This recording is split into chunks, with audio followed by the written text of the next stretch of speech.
Wah ribut, saya bilang ributkan saja. Kasihan kiai nanti pulang akan ada yang menghadang, hadang lagi. Kiai di sini ribut, repot, bahaya apa?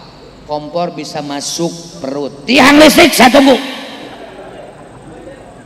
Jika saya mati karena ngomong NU, mau dikuburkan syukur, mau dibuang saja silakan, bebas. Saya sudah diperhitungkan. Daripada saya ceramah di tempat-tempat, gak boleh ngomong NU, gak boleh Ahlussunnah wal Jamaah, gak ngomong tentang Pancasila Negari, saya lebih baik pulang lagi. Ini ancaman serius karena raja melarang amaliyah Ahlussunnah wal Jamaah. Maka berpikir musyawarah istikharah, selamatkan umat dari ajaran sesat dan menyesatkan, selamatkan umat dari Wahabi. Maka lahirlah sebuah wadah untuk membentengi Ahlussunnah wal Jamaah, namanya Nahdlatul Ulama, disingkat N. Paham? Jadi NU itu bukan nasi uduk monyong. Jika tidak ada resolusi jihad, jika tidak ada fatwa ulama, lain cerita. Hari ini pun belum tentu kita dalam keadaan bebas seperti ini. Betul apa betul? Betul apa betul? Maka saya tidak segan-segan jika pejabat negara setingkat presiden, menteri, gubernur, bupati, camat dalam membangun negara tidak menghargai ulama, itu adalah pejabat-pejabat yang karena ini adalah membangkit semangat agar rakyat Indonesia bangkit, cinta tanah air, bagian daripada iman. Tidak boleh diam kita oleh penjajah. Ayo lawan kita, ayo usir penjajah agar kita bisa menikmati kehidupan di tanah air tercinta Indonesia. Boleh orang dari luar negeri datang ke Indonesia, tapi harus tahu diri, menghargai ulama Indonesia. Jangan mentang-mentang saya, kakek saya, buyut saya, bapak saya, kakek saya. Kakekmu dengan kakekku sama, kakek-kakek. Aki sia jeung aki aing sama aki. Datang ke Indonesia mengklaim ulama Indonesia tidak ada kerjanya, tidak akan ada NU kalau tidak kakek kami, NKRI tidak akan merdeka kalau tidak ada kakek kami.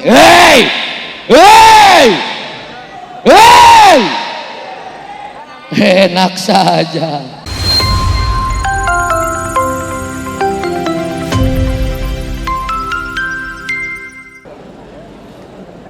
Assalamualaikum warahmatullahi ta'ala wabarakatuh.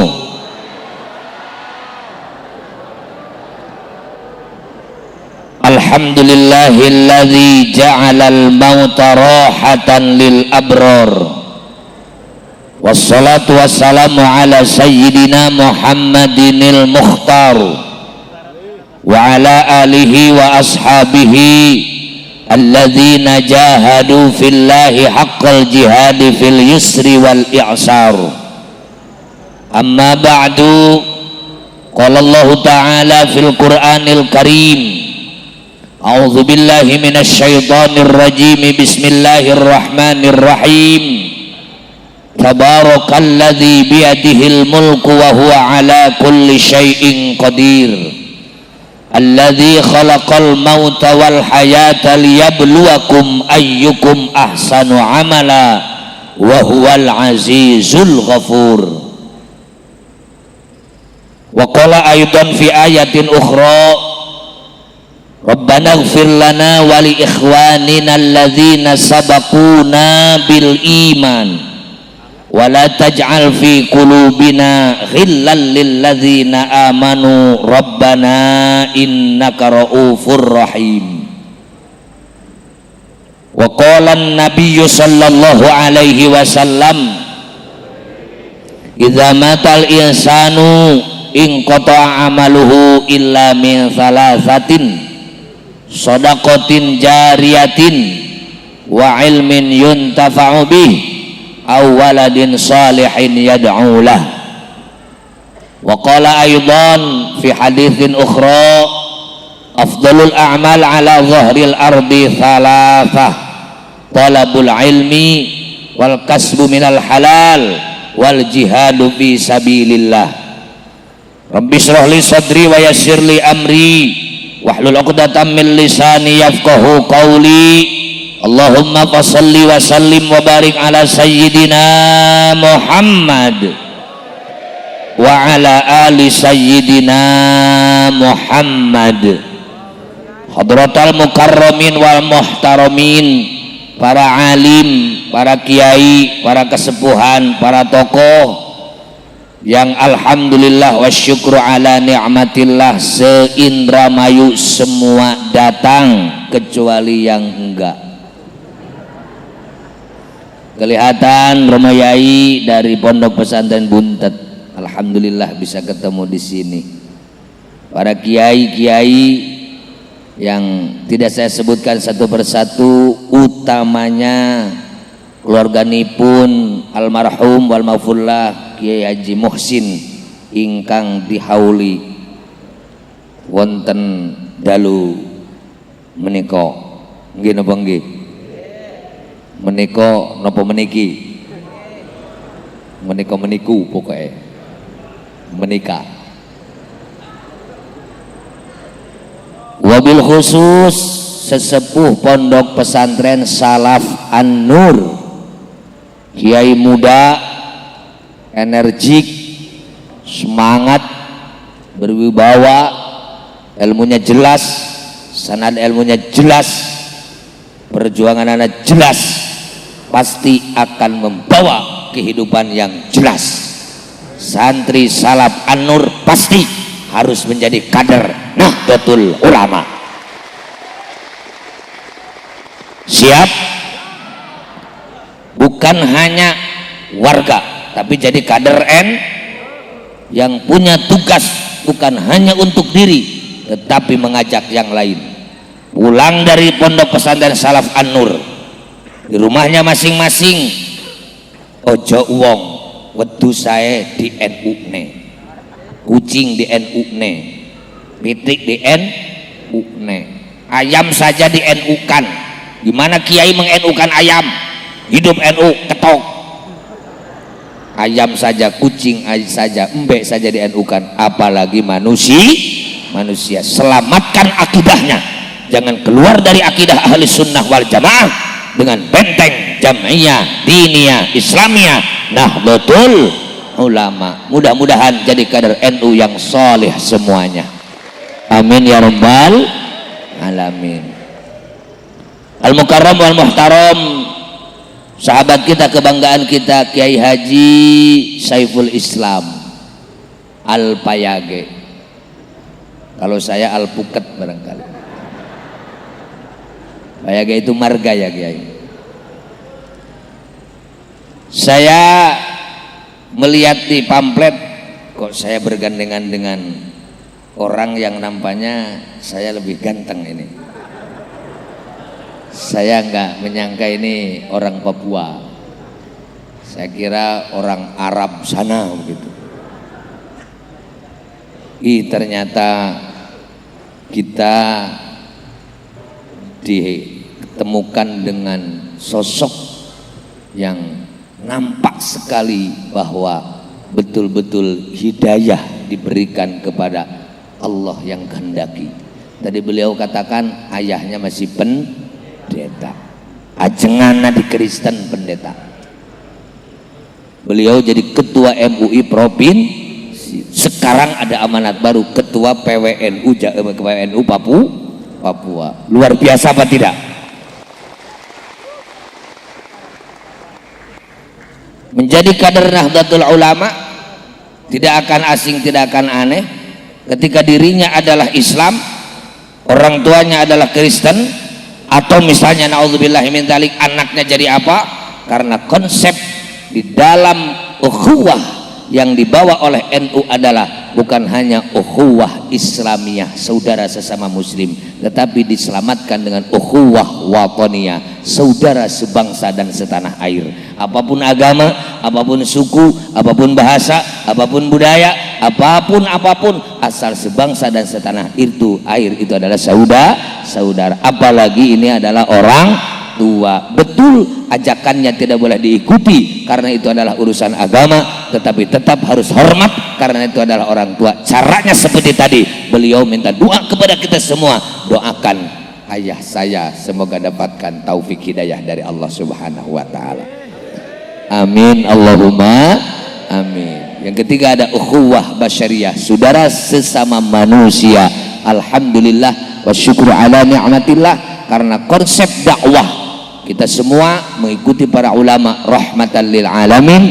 Kita bergabung bertemu dengan siapapun dimanapun, tidak kaget tidak aneh. Ketemu manusia kita bisa saling menghargai. Mudah-mudahan kita semua kedatangan beliau dari Papua menjadi satu kebanggaan Islam di mana-mana ada, dan kita doakan beliau semakin kuat, semakin hebat, ilmu tambah manfaat. Amin ya rabbal alamin.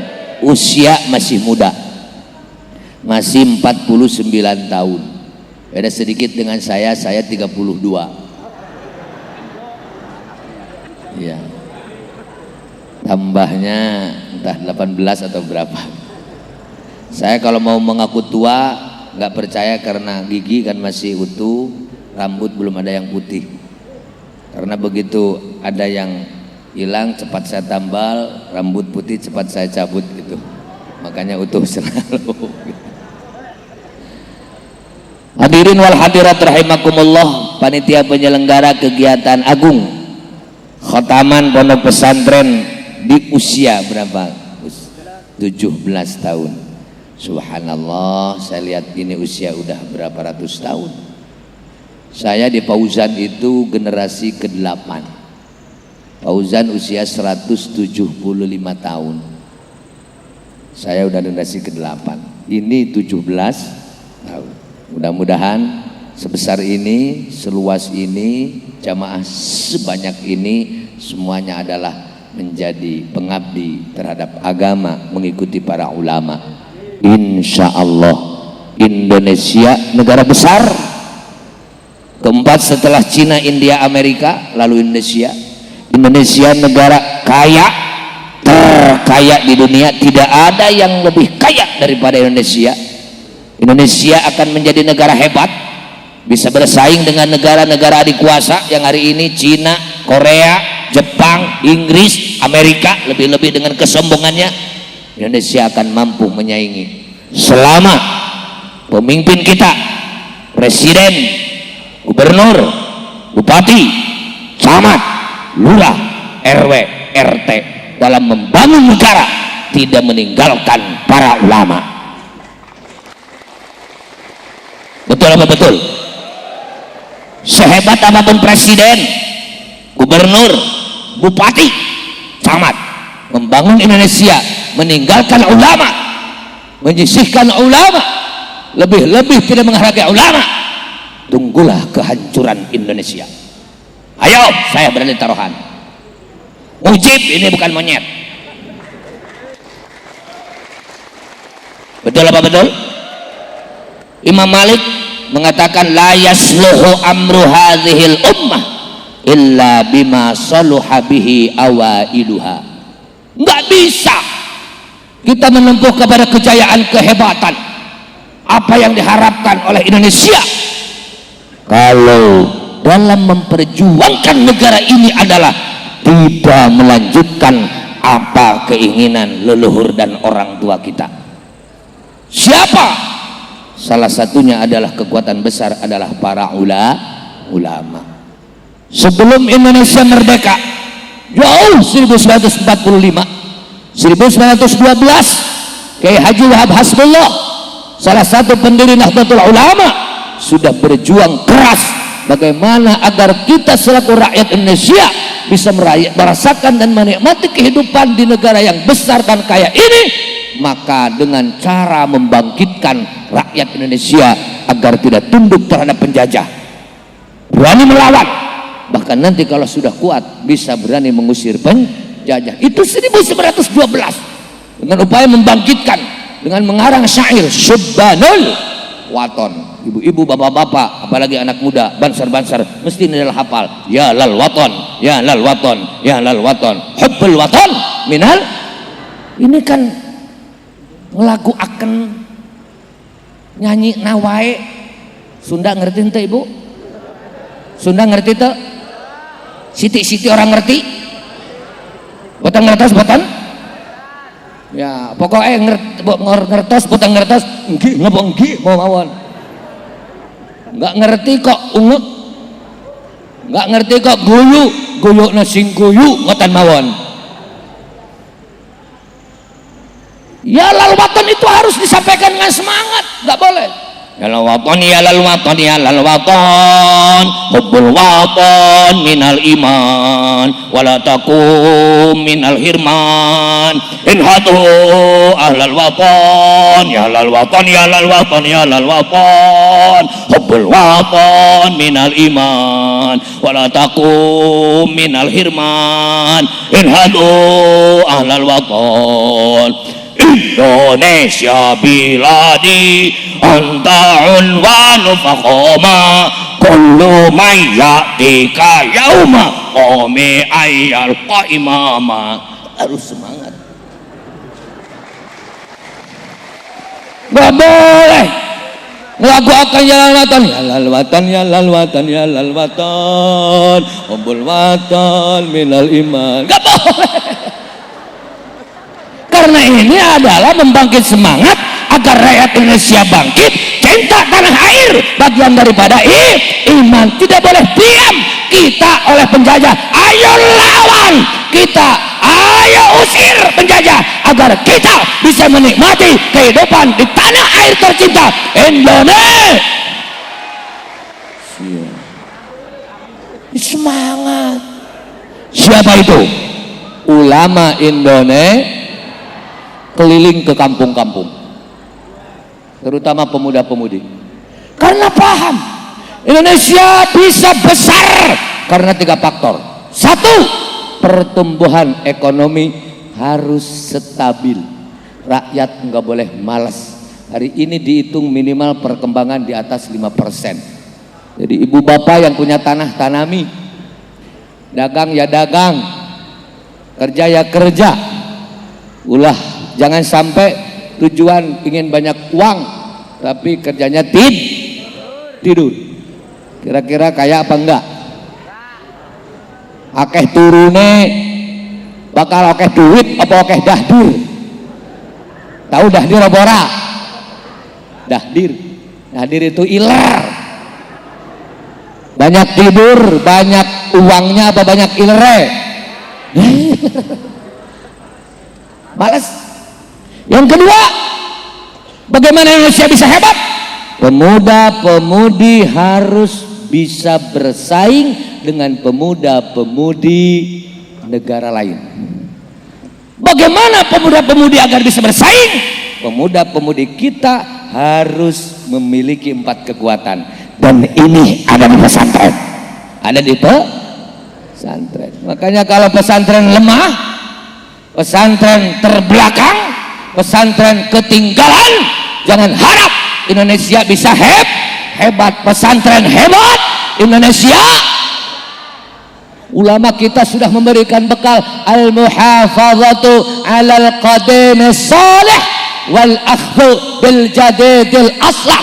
Ayo kita pelihara orang tua yang sudah membubuhkan amalan-amalan terdahulu, pelajaran-pelajaran terdahulu di pesantren salaf. Ngaji kitab kuning, ada Safinatun Najah, ada Fathul Qarib, ada Sulam Taufid, ada Fathul Wahab, Tijanud Dalari, Ummul Barohim, Nihayatuz Zan.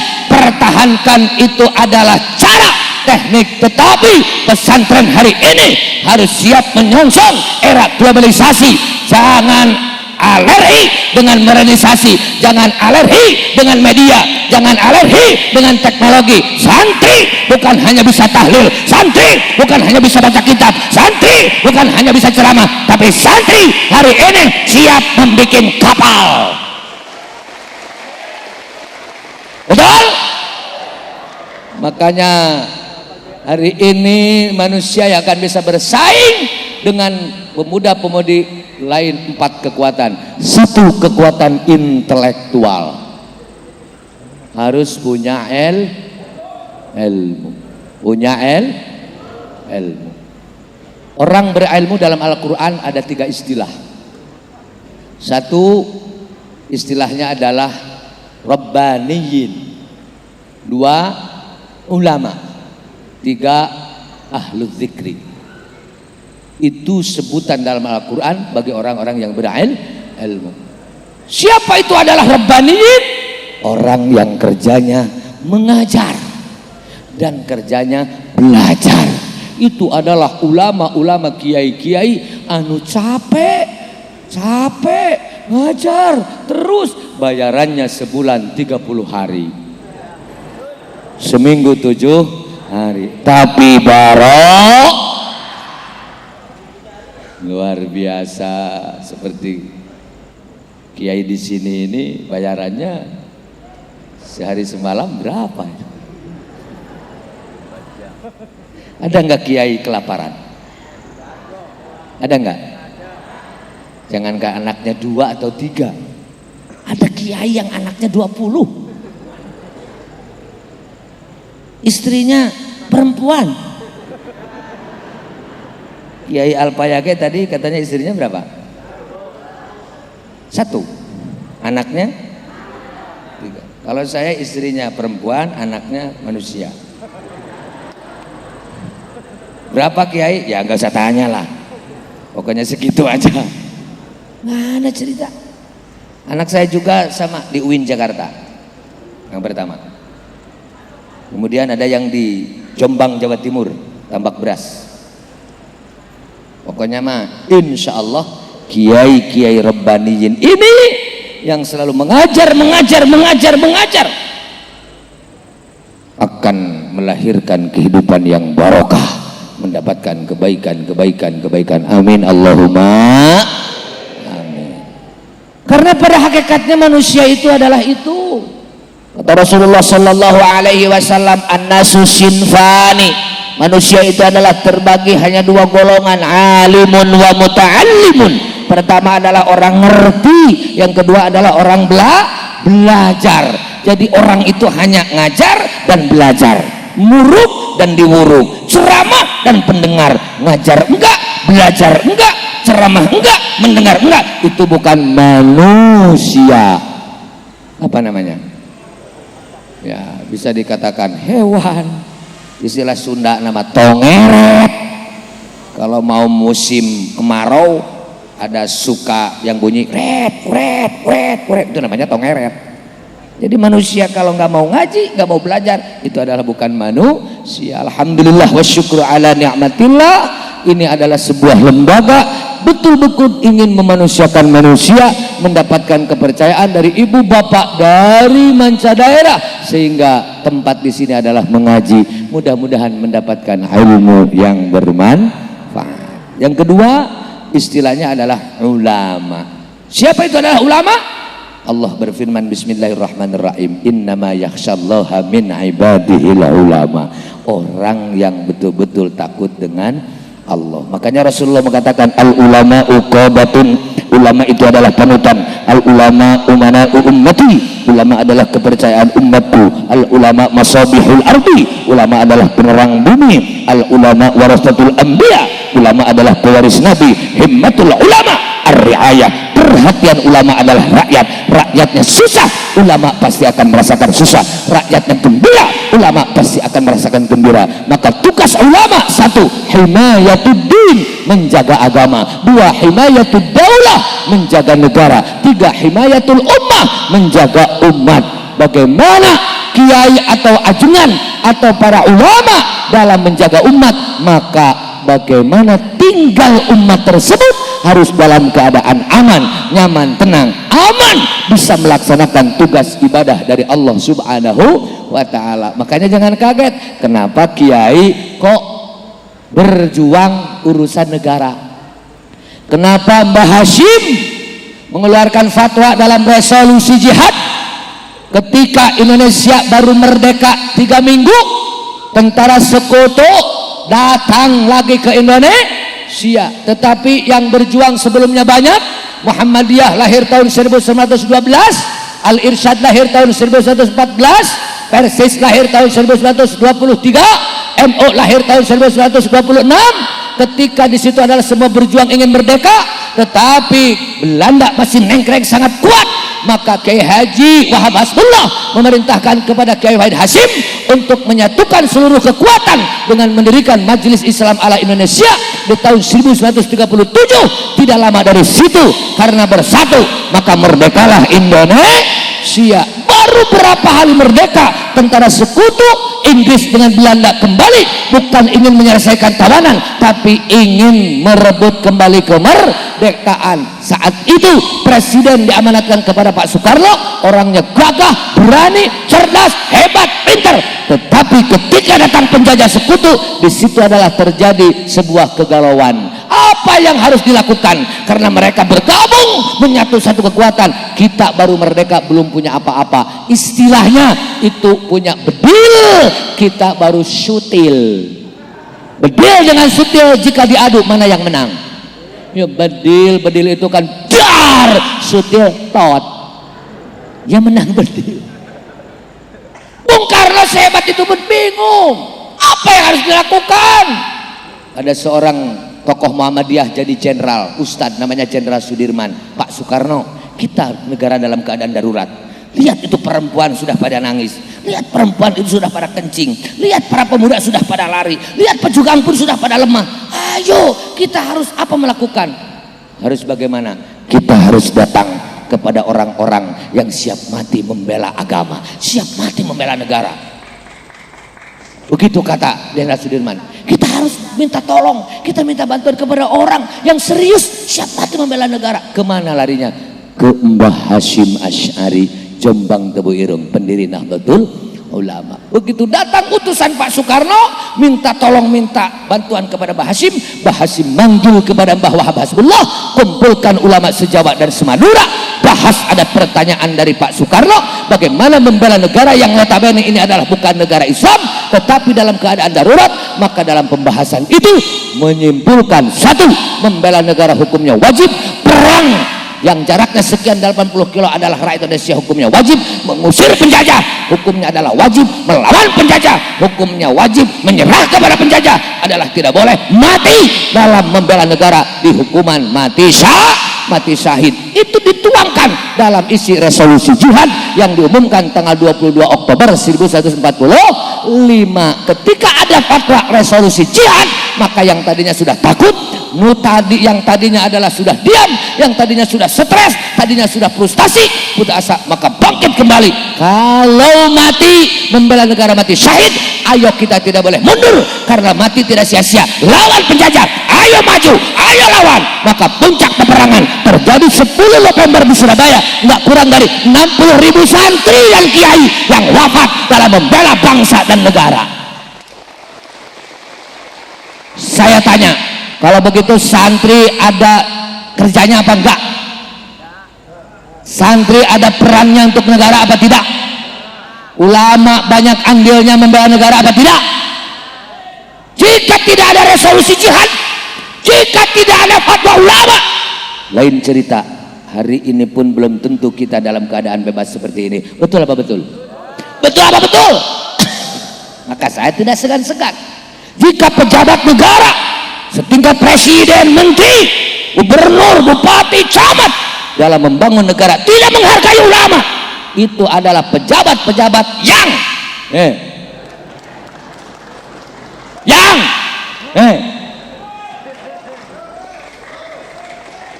tidak mau terima kasih.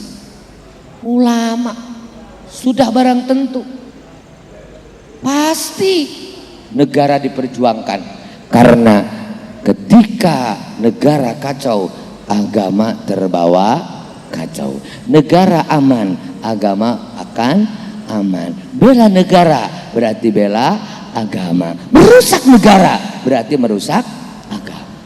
Bukan tidak tahu negara Islam, lebih-lebih Indonesia mengikut ajaran ahli sunnah wal jamaah mayoritas adalah madhab Syafi'i. Kita selaku warga Nahdlatul Ulama, urusan ubudiyah wajib bermadhab. Madhab yang boleh diikuti boleh ada madhab Hanafi, Mazhab yang didirikan oleh Imam Hanafi itu ulama yang lahir di Kufah tahun 80 Hijriah. Oleh mazhab Maliki yang didirikan oleh Imam Malik, ulama yang lahir di Madinah tahun 93 Hijriah. Oleh mazhab Syafi'i yang didirikan oleh Imam Syafi'i, ulama itu yang lahir di Khutsah Palestina tahun 150 Hijriah. Yang keempat mazhab Hambali yang didirikan oleh Imam Ahmad bin Hanbal, itu ulama yang lahir di Baghdad tahun 164 Hijriah. Dari empat itu mayoritas pengikut mazhab Syafi'i. Indramayu, Cirebon dan sekitarnya sholat subuh kunut orang NU karena mazhab Syafi'i. Nah, kenapa itu wong NU tapi subuh rakunut? Kowe pengikut mazhab Hanafi. Imam Hanafi kuwi ora kunut. Ketemu kulit laki perempuan bukan mahram, tidak pakai halang, batal wud. Madhab Syafi'i. Madhab Hanafi asal tidak ada syahwat gak batal wudu. Jika ada syahwat kakak beradik pun batal. Kalau menurut Imam Hanafi, saya salaman sama ibu-ibu semua nggak bakal batal wudu karena saya ketemu kulit perempuan nggak pernah ada syahwat. Kalau dengan nenek-nenek, kalau dengan nenek karo sing nom-nom ya normal, mesti ada syahwat. Kui adalah batal wudu. Kata Imam Syafi'i, negara itu tiga: satu Darul Islam, dua Darul Harbi, tiga Darus Salam. Darul Islam negara Islam. Bagaimana kita mau menerapkan negara itu? Maka harus dilihat keberadaan Indonesia sendiri. Indonesia negara besar, masyarakatnya heterogen, masyarakatnya plural. Tingkat heterogenitas dan pluralitas Indonesia adalah luar biasa. Bahasanya ribuan, sukunya adalah ribuan, budayanya adalah ribuan, agamanya adalah puluhan, keyakinannya adalah ratusan. Sehingga jika dipaksakan satu golongan, bagaimana golongan yang lain? Kalau Islam itu adalah ingin memaksakan syariat Islam, bagaimana keberadaan non muslim? Sikat saja, bunuh saja karena sedikit. Sedikit kalau kuat, banyak kalau tidak kuat. Kalau diadu, mana yang akan hebat? Apa artinya? Jangan mentang-mentang kita ini adalah besar. Besar apanya? Jangan mentang-mentang ini adalah banyak apanya? Jangan menyepelekan sedikit dan kecil. Itu harus diperhitungkan. Maka ulama mengolah Darul Harbi, jika negara Indonesia besar, penduduk mayoritas muslim dipimpin oleh non muslim, lalu nanti bupati melarang sholat, presiden melarang sholat, gubernur melarang sholat, maka jika ada pemimpin yang melarang sholat, muslim di situ adalah wajib berontak, wajib melawan. Pasti terjadi di situ, akan terjadi peperangan. Maka ulama berpikir pilihan yang ketiga adalah Darussalam, negara damai. Kita nggak memaksakan keinginan kita, tetapi kita diberi kebebasan untuk menjalankan ajaran kita. Artinya kita punya tetangga non muslim, Kristen, Hindu, Buddha, silahkan engkau menjalankan ibadah sesuai dengan keyakinan, tidak akan kuganggu. Tapi kau jangan ganggu aku menjalankan syariat ajaran Islam sesuai dengan keyakinanku. Karena prinsip dalam agama firman Allah, Bismillahirrahmanirrahim, lakum dinukum. Betul apa betul? Jadi tidak usah dipaksa. La ikraha fiddin. Jangan dipaksa. Agama itu adalah hakikat Allah. Kamu, aku. Yang penting saling menghargai. Beragam tetap bersatu dalam keberagaman. Berbeda tetap saling menghargai dalam perbedaan. Indah tidak? Karena kita ini adalah negara damai, negara yang harus toleransi, maka jangan dipaksakan salah satu kehendak golongan, maka bentuk negara kita adalah negara kesatuan Republik Indonesia. Karena masyarakatnya beragam, sukunya beragam, budayanya beragam, harus ada satu pengikat sebuah ideologi negara. Apapun agama, apapun suku, apapun bahasa, apapun budaya, harus mengikuti ideologi itu. Maka ulama mengolah, para pahlawan mengolah, para pejuang mengolah bagaimana agar alat itu bisa menjadi pengikat semua, berbeda tetap saling menghargai. Maka lahirlah ideologi negara namanya Pancasila. Karena yang ikut merumuskan Pancasila adalah ulama. Salah satunya adalah Kiai Haji Wahid Hashim, putranya Kiai Haji Hashim Asy'ari, ayahnya Kiai Abdurrahman Wahid. Itu ulama yang paham terhadap Al-Quran. Ideologi negara bukan Al-Quran, tapi bagaimana agar isinya tidak menentang kepada Al-Quranul Karim. Karena rakyat Indonesia mayoritas adalah Muslim. Bagaimana agar tidak menentang kepada Al-Quran? Alhamdulillah wa syukru ala ni'matillah. Rumusan akhir yang dipakai sampai hari ini, Pancasila yang 5 itu adalah tidak menentang kepada Al-Quran. Yang pertama, satu, ketuhanan yang Maha Esa. Coba lihat dalam surat Al-Ikhlas ayat 1, Bismillahirrahmanirrahim, Qul huwallahu ahad.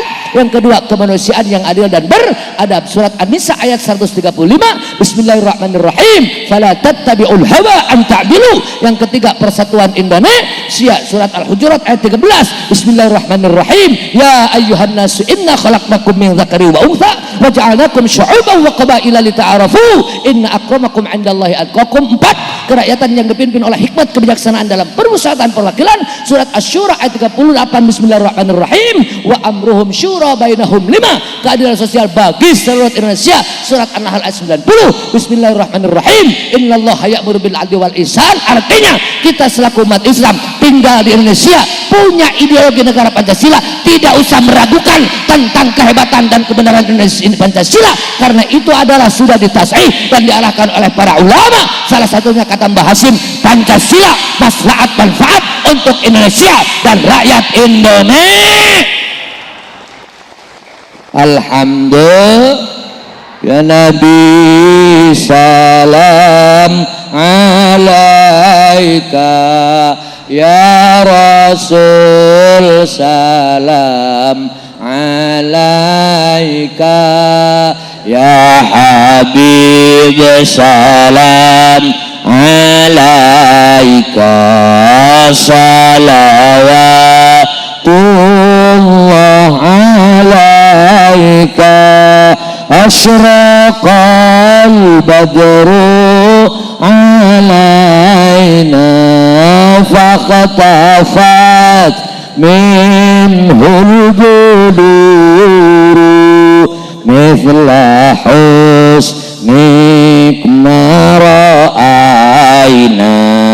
qattu ya wajah sururi. Allah ya Nabi salam alaika, ya Rasul salam alaika, ya Habib salam alaika, salawatullah alaika. Kembali lagi ke semula, bahwa kekuatan yang paling harus diutamakan untuk membawa agama kuat, negara kuat adalah ilmu. Maka santri-santri adalah harus selalu mengagungkan, memuliakan ilmu. Satu, kekuatan intelektual, ilmu agama yang harus dikuasai, sempurnakan dengan ilmu umum. Jika santri sudah tidak memelihara turos, tidak mau belajar arkanul islami, kenapa enggak dibaca arkanal islami? Itu adalah tarkib idhafi. Arkanul islami itu adalah mubtada, bentuk kalimat adalah jamak dari ruknun arkanun. Kalau mubtada itu adalah harus dibaca rafa, tanda rafanya dengan dhammah karena jamak taksir. Al-islami, kenapa enggak dibaca al-islamu? Karena itu adalah jadi mudhaf ilaih. Mudhaf ilaih wajib dibaca jar. Kenapa? Wathani yajrur wan min au fi idza lam yasluh illa dzaka walla ma khudha. mudhaf ilaih, nyimpan makna min, nyimpan makna fi, nyimpan makna ila, itu semua haraf jar masuk kepada kalimat isim namanya jar majrur, wajib itu dikasrahkan, kecuali mudhaf ilaih memposisikan, menggantikan posisi mudhaf. Wa ma yalil mudhaf ya'ti khalafa anhu fil i'rabi idza ma hudhifa. Bisa mudhaf ilaih dibaca rafa, dibaca nasab jika mudhafnya dibuang, mudhaf ilaih menggantikan kedudukan sebagai mudhaf. Itu biasa dijadikan satu kekuatan. Jika ulama-ulama sudah wafat tidak ada, kiai-kiai sudah wafat tidak ada, kiai rabbaniyin sudah tidak ada, ulama tidak ada, santri harus siap menggantikan ulama dan kiai, melanjutkan perjuangan menegakkan syiar Islam Ahlus Sunnah wal Jamaah, mempertahankan negara kesatuan Republik Indonesia, lanjutkan perjuangan ulama. NKRI harga. Betul apa betul? Tetapi tidak boleh diam hanya dalam itu. Ayo santri bangkit. Dakwah itu harus luas. Kita belajar bahasa Indonesia, kita belajar bahasa Sunda. Kalau ada orang Inggris datang ke pesantren ini lalu bicara what the meaning of Islam, masa mau dijawab, oh teteh Nining rumahnya di sana.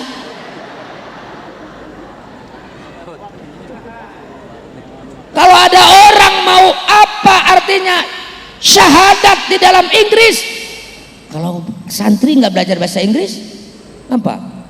Tapi jika santri ingin menyelamatkan non muslim Inggris yang ingin masuk Islam, sudah tidak ragu lagi. Beliau minta apa bahasa Inggrisnya? Asyhadu an la ilaha illallah, there is no God but Allah, and Muhammad messenger of Allah. Tiada Tuhan selain Allah, Nabi Muhammad adalah utusan Allah. Makanya itu harus dipegang, al-muhafadzatu 'alal qadimis salih. Ayo baca kitab bisa, tapi komputer pun adalah bisa.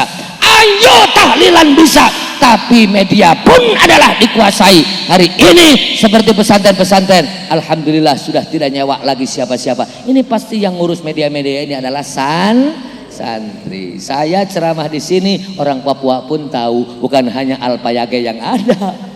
Saya ceramah di sini, nanti akan ada telepon dari Malaysia. Kiai, ceramah di mana itu? Jamaahnya kok banyak, cantik-cantik, nenek-nenek kok perempuan? Pasti. Ini di pesantrennya Kiai muda energik di Indramayu. Alhamdulillah. Jika santri melupakan kitab kuning, apa yang akan terjadi? Agama akan rusak. Harus diingat, Rasulullah mengatakan afatuddin falafah. Agama rusak dengan 3 hal. 1, faqihun fajirun, orang ngerti tapi sengaja suka melaksanakan perbuatan dosa. Makanya Rasulullah mengatakan akhir zaman yang menjadi sumber fitnah itu ulama. Ulama yang mana?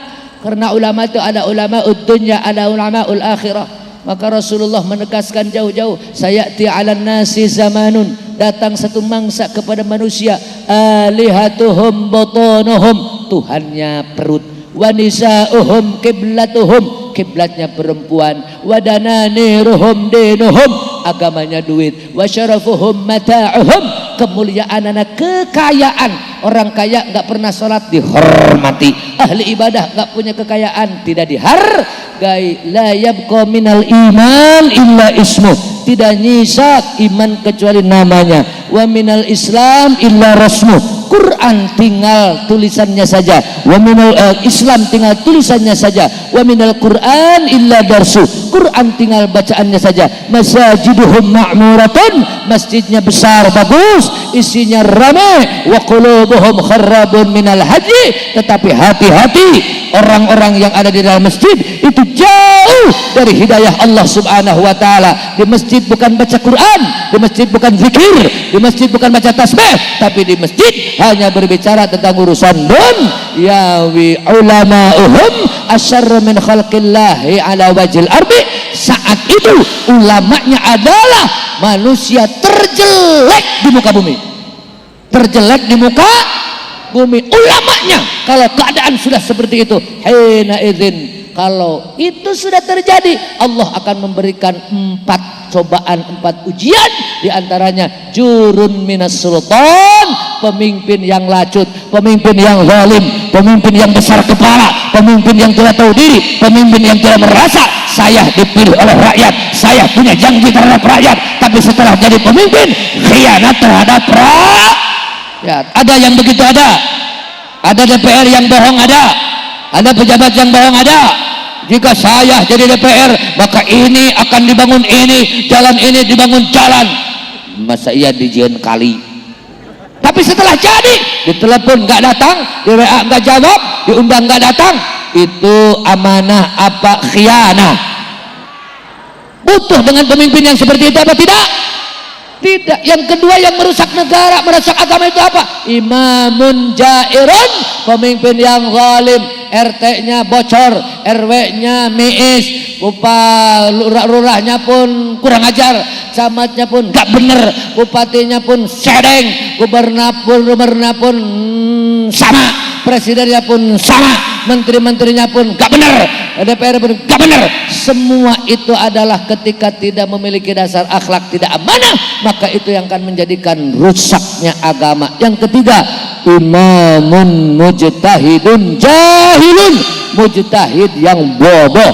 Mereka tidak punya kapasitas, tidak mampu mengkaji Al-Quran, ilmu nahwu sorofnya nggak tahu, mantek balaghah nggak tahu, fikih usul fikih nggak tahu, lalu menafsirkan Al-Quran. Terjadi itu di Indonesia. Salah satunya ada tokoh besar di Kabupaten Indramayu mengatakan bahwa perempuan itu adalah sah jadi imam, laki-laki makmum. Daging babi itu adalah halal. Lalu mengatakan Quran bukan kalamullah, itu adalah perkataan Muhammad. Itu adalah bukan hanya sesat, tapi menyesatkan. Di mana adanya? Bukan Kalimantan, Sulawesi, Jerman, Inggris, tapi adanya di Indonesia. Di mana Indonesianya? Nggak saya katakan di Jawa Barat. Jawa Barat di mana? Nggak saya sampaikan. Indramayu. Betul apa betul? Orangnya nggak usah tahu, Panji Gumilang. Nggak usah tahu. Quran bukan kalamullah, perkataan Muhammad. Perempuan itu boleh jadi imam, makmumnya laki-laki. Iya kalau kakek-kakek dan nenek-nenek. Ini janda muda, makmumnya duda muda. Iya lagi takbiratul ihram, lagi ruku, nanti keadaannya gimana? Si makmum ini ikut ruku apa lihat yang begini-begini itu? Iman kuat, imin ini kuat apa enggak? Masa lagi sholat harus begini-begini? Kacau apa enggak? Katanya daging babi halal. Yang haram itu adalah babi hutan, kalau bagi peliharaan halal. Itu akibat mujtahid yang bodoh. Ingin berijtihad, ingin mengeluarkan fatwa, mengkaji agama, tidak didasari dengan ilmu. Makanya kita selaku kader Nahdlatul Ulama, kenapa wajib bermadhab? Karena madzhabul arba'ah itu adalah dikatakan mujtahid mutlak. Artinya adalah beliau itu adalah memiliki kapasitas langsung mengkaji Al-Quran, karena beliau memiliki satu kemampuan keilmuan dari mulai ilmu nahwu, ilmu sharaf, ilmu fiqih, usul fiqih, ilmu mantiq, ilmu bayan, balaghah, termasuk tafsir, semua dikuasai. Lalu boleh untuk mengkaji apa yang disampaikan oleh Allah Subhanahu wa taala, sehingga ketika terjadi perbedaan tidak akan menimbulkan perpecahan, karena Rasulullah sudah bersabda, ikhtilafu ummati rahmatun, perbedaan yang terjadi pada umatku adalah merupakan rahmat, karena perbedaannya dengan ilmu. Makanya ngaji. Belajar. Itu yang kedua, kekuatan spiritual. Ini kekuatan santri. Kalau sudah berilmu, tetap harus kita banyak mendekat diri kepada Allah. Termasuk hari ini mengadakan haul. Ini ciri khas pesantren, pengikut ajaran ahli sunnah wal jamaah. Ada orang mengatakan, ngapain sih haul? Itu musyrik. haul itu bid'ah dolalah. Yang mati kok dikirimin Fatihah, emangnya kenapa nggak bakal nyampe? Enak saja nyampe. Buktinya nyampe apa? Fatihah nggak balik lagi. Ayo balik lagi, nggak balik maning, ya kan? Walaupun nggak balik lagi, nggak ada dari sononya. Bukan nggak dari sononya, engkau belum ke sono dulu, biar tahu ada dari sono. Betul apa betul? Enak saja bilang haul nggak ada dari sononya. Syekh Ibnu Hajar Al Asqalani dalam syarah kitab Ihya Ulumuddin berkata, dzikra yaumil wafat li ba'dil awliya wal ulama was salihin mimma la yanhahu syari'atul gharra haitsu annaha tastamil ghaliban ala thalathati umurin minha ziyaratul qubur wat tasadduq bil ma'kul wal masyarib wa kilahuma ghairu manhiyyin anhu. Nyebut-nyebut waktu wafatnya ulama, waktu wafatnya salihin, insyaallah almarhum wal maghfurlah min jumlatil ulama, amin. Pecinta agama, pejuang agama, amin ya rabbal alamin. Nyebut-nyebut waktu wafatnya ulama, wafatnya salihin, wafatnya kekasih Allah. Dalam ajaran agama Islam tidak ada larangan sedikit pun, karena dalam isi haul satu adalah ziarah kubur, yang kedua membaca Al-Quran, yang ketiga sedekah makanan, yang keempat nyebut-nyebut kebaikan yang dihauli. Itu semua adalah dicontohkan oleh baginda Rasulullah sallallahu alaihi wasallam. Kalau dicontohkan oleh baginda Rasul, berarti pekerjaan itu adalah hukumnya sunnat. Berarti haul itu adalah sunat. Hikmahnya apa? Menghauli orang mati, kita ingat mati. Ibu mati apa enggak? Orang kaya, orang miskin, pejabat, rakyat juga, banyak duit, banyak utang. Ceng Mujib hidup, ini hidup kok mati. Iki si ngomong siapa iki? Si ngomong siapa iki? Ceng Mujib mati, urip iki. Semua pasti akan mati. Jangan takut mati, karena pasti yang kita takuti mati. Enggak bawa apa. Ayo, kata Sayyidina Abu Bakar Siddiq radhiyallahu an, adz-dzulumatu khamsun was-suruju laha khamsun. Kegelapan itu ada 5. Ayo terangi kelima itu. Apa saja? Al-qabru dzulmatun, kuburan itu adalah gelap. Wasiraju lahu la ilaha illallah. Kalau ingin diterangi kuburan itu harus dengan la ilaha illallah. Monggo.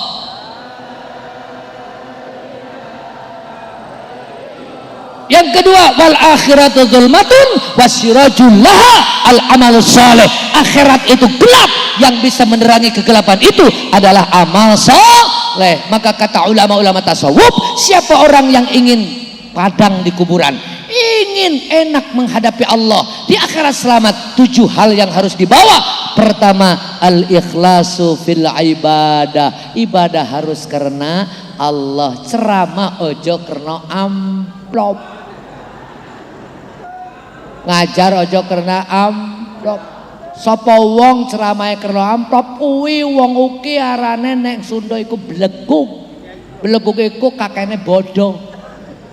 Sapa wong ceramah karena amplop kuwi bleguk. Bleguk iku kakene bodoh. Tapi ana wong ngulem kiai enggak ngamplop kuwi luwih bleguk.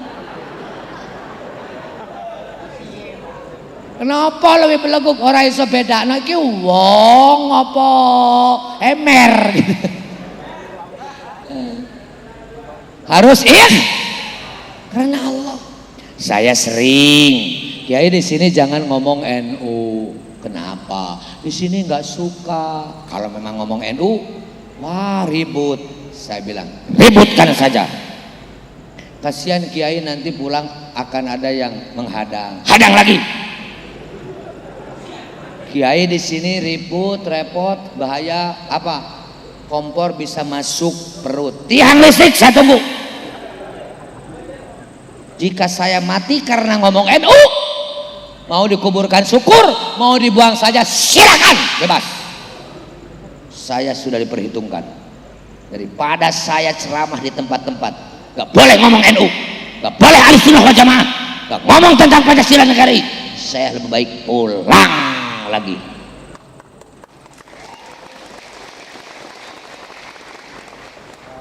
Memangnya apa? Kalau kamu taunya NU itu nasi uduk, Banser itu ban serap, NU itu nurut udut, iya. NU itu dilahirkan oleh ulama untuk menyelamatkan umat dari ajaran sesat dan menyesatkan. Kenapa lahir tahun 1126? Karena tahun 1925 Arab Saudi yang tadinya Raja Syarif Hussein ahli sunnah wal jamaah, maulid Nabi berkibar, marhabaan berkibar, ziarah kubur berkibar, diganti oleh Raja Ibnu Saud. Baru 3 hari saja jadi raja, mengeluarkan maklumat tahlilan nggak boleh, ziarah kubur oleh boleh, talqin mayit nggak boleh. Maka ulama Indonesia tidak boleh tinggal diam, lawan pernyataan Raja Arab Saudi. Karena itu melarang ajaran ahli sunnah wal jamaah. Kirim surat Raja Arab Saudi, jangan ganggu ajaran ahli sunnah wal jamaah. Ulama punya tanggung jawab terhadap rakyat. Ini ancaman serius karena raja melarang amaliyah ahli sunnah wal jamaah. Maka berpikir, musyawarah, istikharah, selamatkan umat dari ajaran sesat dan menyesatkan, selamatkan umat dari wahabi. Maka lahirlah sebuah wadah untuk membentengi ahli sunnah wal jamaah, namanya Nahdlatul Ulama, disingkat N. Paham? Jadi NU itu bukan nasi uduk monyong. Bangkitnya ulama, bentuk tanggung jawab ulama menyelamatkan umat agar tidak tergerus, terbawa dengan ajaran sesat dan menyesat. Tidak akan kebagian haul, karena menurut mereka itu haul itu adalah musyrik. Tidak boleh. Alhamdulillah wa syukru ala ni'matillah. Ketika berbicara NU, jika ada yang melarang haul di Indramayu, Garut tidak akan diam. Jika ada yang melarang tahlilan di Garut, Indramayu tidak akan diam. Karena kita punya jam'iyah diniyah Islamiyah terbesar di dunia, yakni Nahdlatul Ulama. Mudah-mudahan jadi kader NU yang salihin salihat. Amin.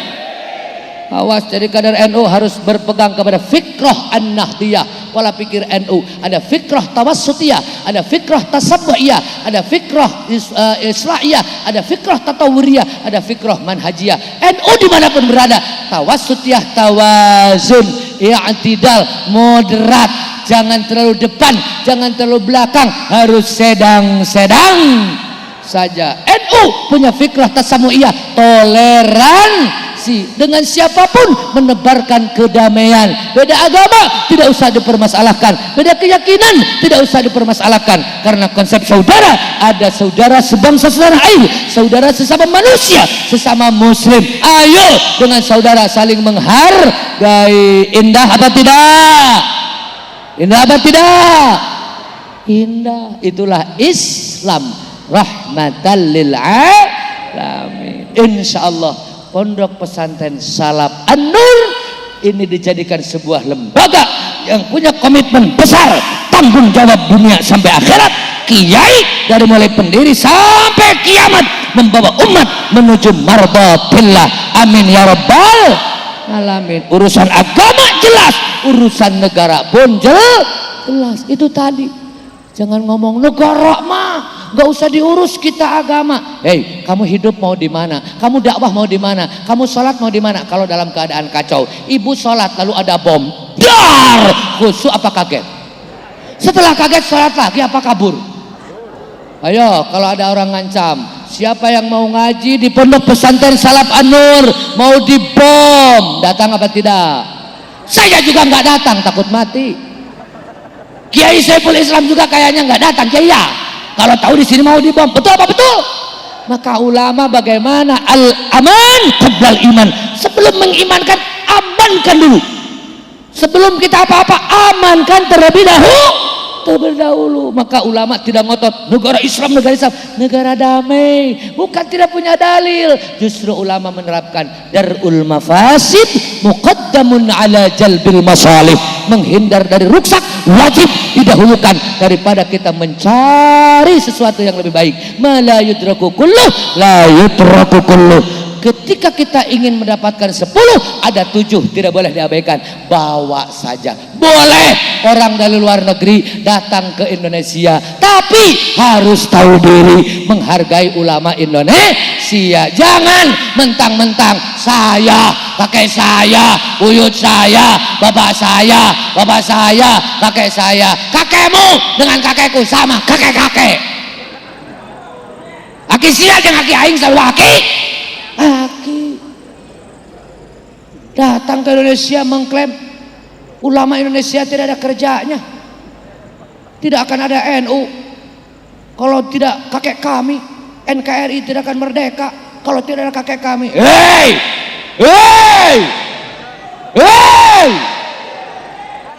enak saja. Ayo, siapapun yang kerja adalah kerja, tidak boleh menghilangkan kinerja orang lain. Makanya kata Sayyidina Ali karramallahu wajhah, jika hidup ingin soleh, hindari 5 hal. 1, al-qana'atu bil jahli. Jangan merasa puas hidup dalam keadaan bodoh. Berarti ngaji jangan berhenti. Man mata fi talabil ilmi mata syahidan. Mati dalam keadaan talab ilmu, mati syahid. Itu laki perempuan.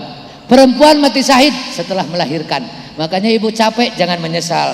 Aku menyesal jadi perempuan, jangan. Ibu kan dikasih nyidam capek, dikasih hamil walaupun cantik kan kayak King Kong.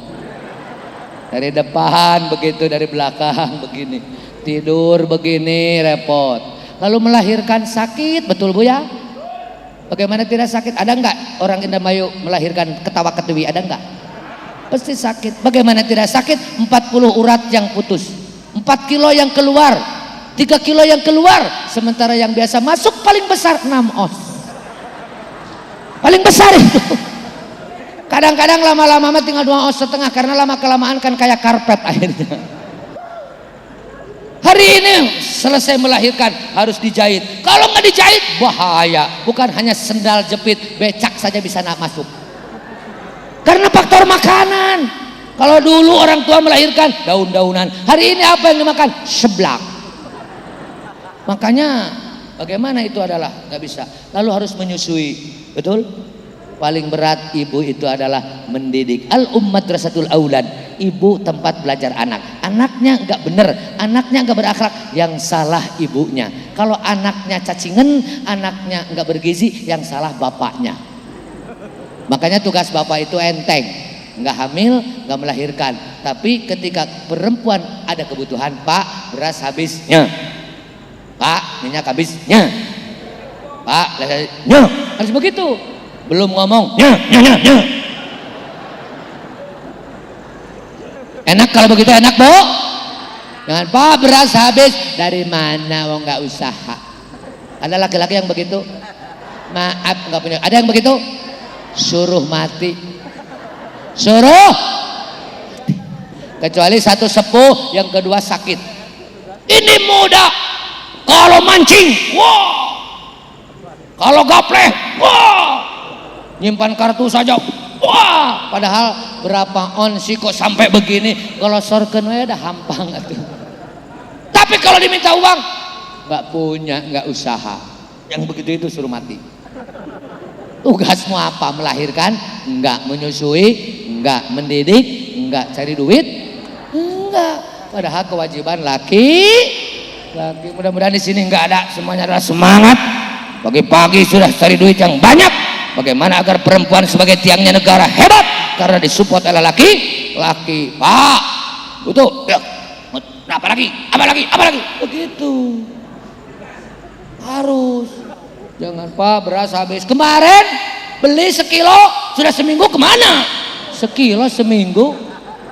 Pak anak nangis jajan. Kemarin yang 2000 dikemanakan? Ya kemarin 2000, anak 4 cukup apa enggak? Enggak realistis ya kan? Mudah-mudahan banyak rezeki dan barokah. Amin ya Allah ya Rabbal alamin. Ini dilanjut. Aduh, biar sampai malam, biar enggak capek enggak. Saya capek nggak apa-apa, Saya hanya ingin mendapatkan barokah dari almarhumah Mahfulah yang diauli dan para kiai-kiai yang lain. Doakan saya menjadi barokah. Amin ya rabbal alamin. Insya Allah saya lanjutkan. Berikutnya tadi apa, tangkap saja. Bagaimana kita agar tenang menghadap Allah? Kita menghadap Allah akan diberkahi. Kita menghadap Allah akan dengan penuh dengan keyakinan mendapatkan ridhonya. Selain ikhlas dalam ibadah, yang kedua birrul walidain, berbaik kepada kedua orang tua. Keluarga besar almarhum Mahfulah hari ini adalah melakukan itu. Ini yang disebut umur panjang. Sudah meninggal masih dikenang. Maka Rasulullah mengatakan uzkuru mahasina mautakum, nyebut kalian semua terhadap kebaikan-kebaikan yang telah meninggal karena berjasa. Bapakku, kakekku dulu berjuang untuk agama, untuk negara, masa anaknya tidak mau melanjutkan perjuangan? Guruku dulu berjuang untuk agama, duluku berjuang untuk negara, masa muridnya tidak mau melanjutkan perjuangan guru-gurunya? Betul apa betul? Semua santri ingin mendapatkan barokah gurunya, betul? Tidak bisa barokah santri kalau tidak melanjutkan perjuangan gurunya, karena Rasulullah bersabda al barakatu ma'a akabirikum, barokah akan dilahir, barokah akan diraih, barokah akan datang manakala kita beserta dengan leluhur-leluhur guru-guru kita. Jadi santri salaf an-nur akan mendapatkan keberkahan nanti ketika mengamalkan ilmunya jika melanjutkan perjuangan gurunya di pesantren salaf an-nur. Pesantren salaf an-nur mendidik dan mencetak santrinya adalah menjadi pengikut ajaran Islam Ahlus Sunnah wal Jamaah yang dibentengi dengan Nahdlatul Ulama. Maka santri salaf an-nur, alumni salaf an-nur dimanapun berada harus mengibarkan bendera Nahdlatul Ulama. Betul apa betul? Iya, makanya santri harus selalu Allahumma sholli ala sayyidina Muhammad sholatan turghibu wa tunashitu wa tuhammisu biha jihad li ihya wa i'la'i dinil Islam. Itu santri tentang sholawat dia harus apa? Karena punya tugas di mana-mana mengibarkan NU. Kita ingin barokah. Ingat, al barakatu ma'a akabirikum, barokah akan diraih kalau kita bersama dengan yang memuliakan kita, yang mendidik kita, yang membesarkan kita, seperti Kiai Saiful Islam tadi. Karena saya alumni Situbondo, walaupun hidup di Papua, maka saya pasti mengibarkan Islam Ahli Sunnah wal Jamaah An-Nahdliyah. Hari ini terbukti beliau terpilih menjadi ketua PWNU di Papua. Luar biasa, alhamdulillah. Jadi ibu tadi udah diundang, katanya silakan mampir kalau ke Papua. Ayo siap bu, tahun harap jangan abdi yuk, kita bareng-bareng. Bagaimana Kiai kalau semuanya datang ke situ? Siap Kiai, siap. Salah. Pokoknya mah direncanakan bu ya. Nah, kita mah ya silaturahmi bukan umroh lah. Sebab hari ini ada yang mengatakan umroh tidak harus ke Mekah, ke Eropa saja. Nauzubillahimin.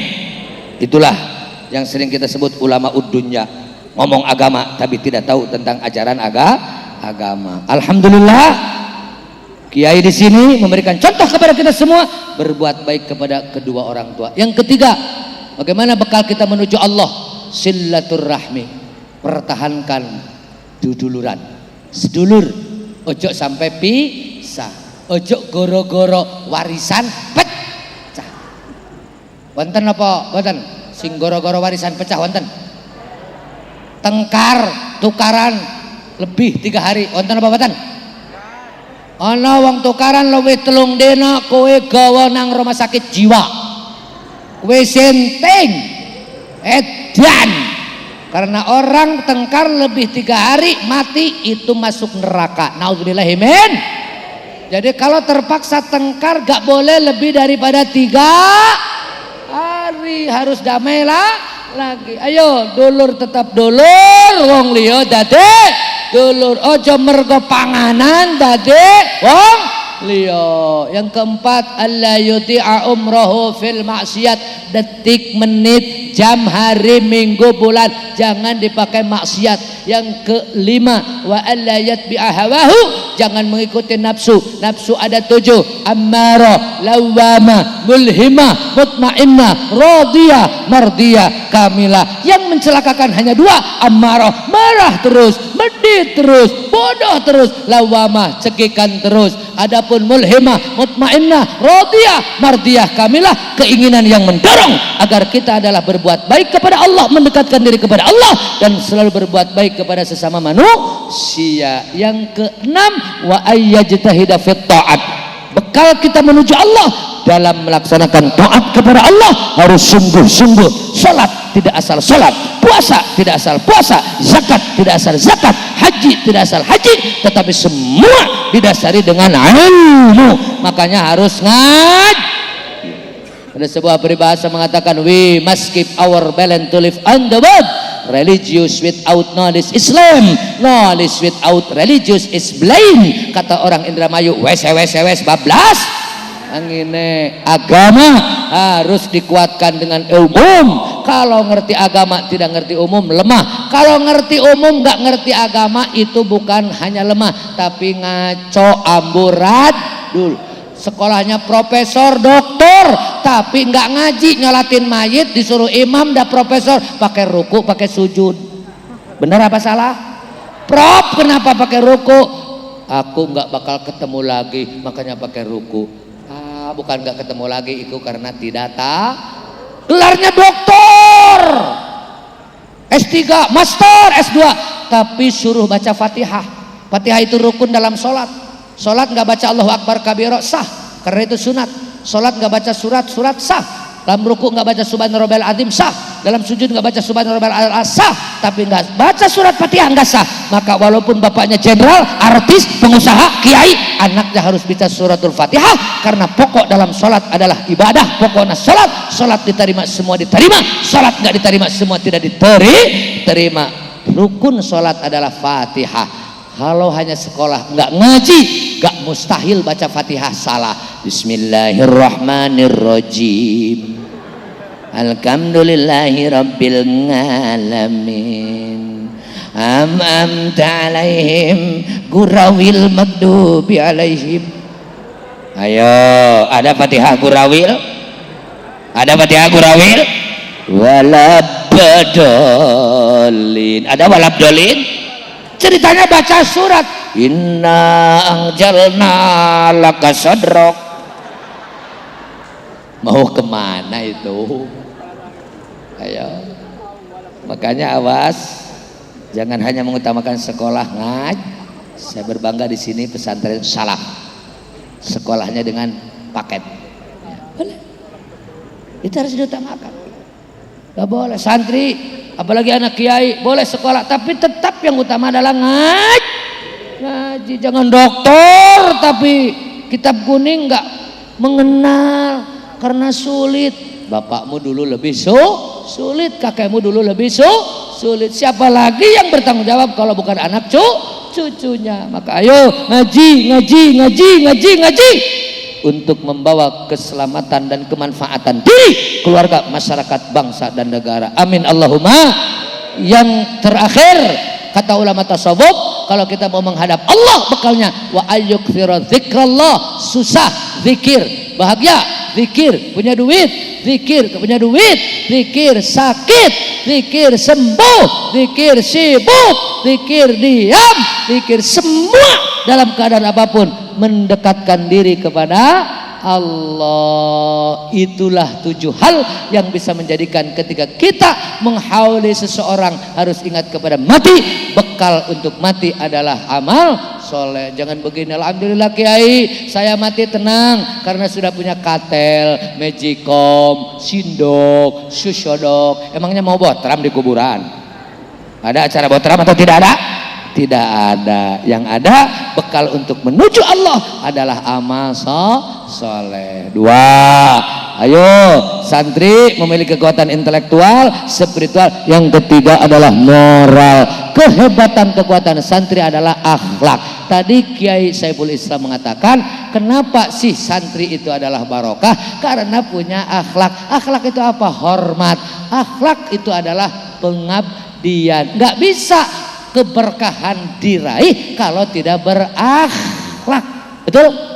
Innamal umamul akhlaqu ma baqiyat fa in hum dhahabat akhlaquhum dhahabu. Maju mundurnya Indramayu, maju mundurnya Kerangkeng, maju mundurnya wilayah kita tergantung akhlaknya pemuda. Pemuda akhlaknya baik, masa depan Indramayu Indonesia baik. Pemuda akhlaknya jelek, masa depan Indramayu Indonesia hancur. Makanya pemuda-pemudi bagaimana agar selalu berakhlak yang baik di pesantren. Proses bukan hanya pengajaran tapi pendidikan. Maka istilah pendidikan dalam bahasa Arab ada tarbiyah, dari rabba yurabbi tarbiyatan, ada ta'lim dari allama yu'allimu ta'liman, ada ta'dib dari adaba yu'addibu ta'diban. Artinya pesantren bukan hanya memindahkan ilmu dari guru kepada murid, tetapi bagaimana ilmu dipindahkan dan dibina agar ilmu itu adalah diamalkan. Itulah santri. Makanya saya katakan, jika pesantren hancur maka Indonesia akan hancur. Pesantren kuat hebat, Indonesia akan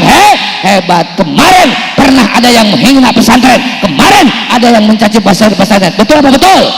Kasus santri di Lirboyo, betul? Kasus di Sidoarjo, betul? Gak bisa. Selama santri hormat kepada kiai, selama santri ingin melanjutkan perjalanan kiai, selama santri berakhlak, mau negara adik kuasa turun, kekuatan manapun turun, nggak bisa untuk menghancurkan Indonesia, karena santri masih berakhlakul kalimah, menghormati para ulama. Betul apa betul? Kata si Yahudi, ayo bikin pesantren besar-besaran, pengajian di mana-mana, masjid mewah-mewahan, majelis taklim di mana-mana. Saya punya strategi untuk menghancurkan Islam dengan 3 strategi. 1 dengan fun, apa itu? Hiburan. 2 dengan food, apa itu? Makanan. 3 dengan fashion, apa itu? Pakaian. Bagi mereka yang tidak tahu ilmu, bagi mereka yang tidak berakhlak akan mudah digoda. Tapi bagi mereka yang punya ilmu, mereka yang punya akhlak, mereka yang mondok, mereka cinta ulama, cinta kiai, nggak bisa dengan strategi itu. Betul. Makanya mudah-mudahan salihin salihat semuanya. Amin ya Allah ya Rabbal alamin. Pemuda azan siap, pemuda qomat siap, kerja bakti ayo, nguburin yang mati siap. Itu perang bela agama siap, perang bela negara siap, makan siap, nguburin yang mati siap. Kamu dikuburkan jangan dulu, belum mati. Jangan pemuda sholat malus, azan gak hafal, qomat lupa lagi, kerja bakti malas, nguburin yang mati takut ada janda mana. Pemuda begitu jangan suruh hidup, lebih baik mati saja, karena akan menghancurkan agama dan negara. Ayo pemuda bangkit, pemuda bangkit. Pesantren yang lillahi ta'ala, pesantren yang tulus mendidik pemuda-pemudi, bukan hanya pintar tapi benar, yang tanpa ada pamrih bayaran. Betul apa betul? Subhanallah. Makanya alhamdulillah saya berbangga, ini pesantren baru berdiri beberapa belas tahun, tapi pengikut jamaah pendukungnya sudah banyak. Semuanya mudah-mudahan barokah. Hari ini adalah bulan Sya'ban, betul? Rajab bulan menanam kebaikan, Sya'ban nyiram atau ngurus kebaikan, Ramadan nanti kita akan manen.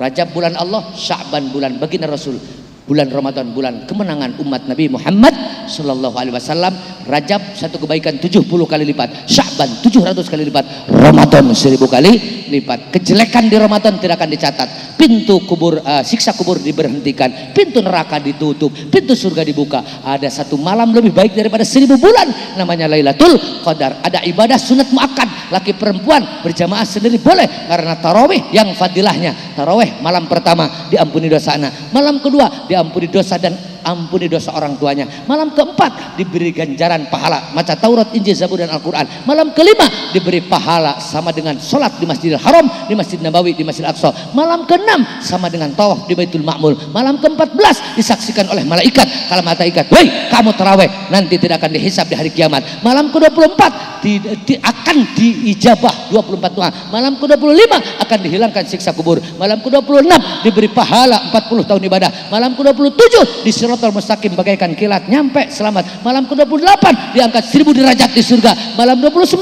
diberi pahala ibadah haji 1000 kali haji yang makbul. Malam ke-30 jika bulannya bulan jejak, kata Allah, ya abdi kul min thimaril jannah waghtasil min ma'is salsabil washrab mina kautsar ana rabbuka wa anta abdi. Hei hambaku, minum telaga di surga, makan buah-buahnya di surga, mandi di kali yang ada di surga.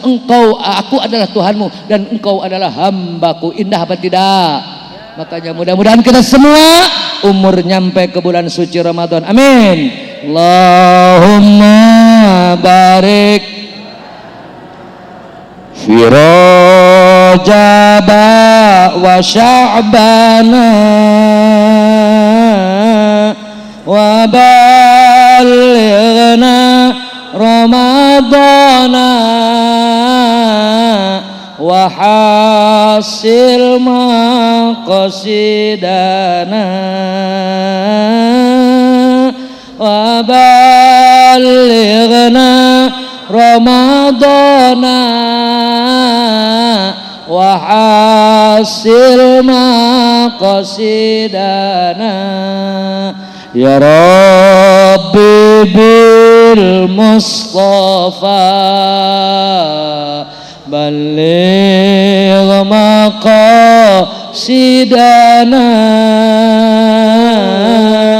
waghfir lana ma madha ya wasi'al karami waghfir lana ma madha ya wasi'al karami. Terakhir, setelah santri selalu berilmu, selalu mendekatkan diri kepada Allah, selalu berakhlak baik kepada Allah dan kepada sama manusia, harus selalu memiliki keahlian. Pertegas, mau jadi guru ngaji, mau jadi penceramah, mau jadi tukang jahit, mau jadi tukang apa, mau jadi olahragawan, mau jadi seniman, mau jadi politikus, silahkan. Tapi jadi politikus yang berakhlak, jadi seniman yang berakhlak, olahragawan yang berakhlak, penceramah yang berakhlak, tenaga pengajar yang berakhlak, insya Allah Indonesia barokah, kita akan mendapatkan keberkahan. Amin Allahumma amin. Terlalu panjang pasti akan terlalu banyak kesalahannya. Saya malu terutama oleh para kiai, para kesepuhan, apa yang telah disampaikan pasti banyak kesalahannya. Kalau terlalu lama di Garut dibilangnya ini bukan kiai ngaji tapi kiai lagi kesurupan. Udah jam segini masih terus saja katanya. Saya doakan sehat panjang umur barokah. Saya juga sama Kiai Anis tugas di PWNU Jawa Barat untuk mengabdi terhadap agama bangsa negara, mengurusi masyarakat. Mudah-mudahan diberi kemampuan. Amin. Ibu bapak hari ini kalau mendengar NU lagi dalam keadaan ABCD gak usah didengar. Itu adalah oknumnya. Kita selaku kader NU siap sak modare sak matine membela agama bangsa negara beserta ulama untuk membawa keselamatan Ahlus Sunnah wal Jamaah. Anak cucu kita sampai mati tidak boleh lepas daripada akidah ajaran Ahlus Sunnah wal Jamaah. Terima kasih atas segala perhatiannya, mohon maaf atas segala kekurangannya. Ihdinas siratal mustaqim, wallahul muwaffiq ila aqwamit thoriq. Wassalamualaikum warahmatullahi wabarakatuh.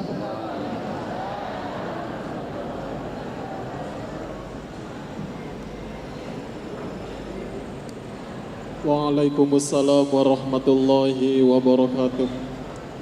Kepadanya Al-Mukarram Romo Ki Haji Aceng Abdul Mujib kami haturkan banyak terima kasih. Selanjutnya yakni acara doa penutup. Barokah doa kami mohonkan kepada beliau Al-Mukarram Romo Ki Haji Anis Mansur, pengasuh Pondok Pesantren Buntet Cirebon. Kepadanya Al-Mukarram Romo Ki Haji Anis Mansur waktu dan tempat kami haturkan.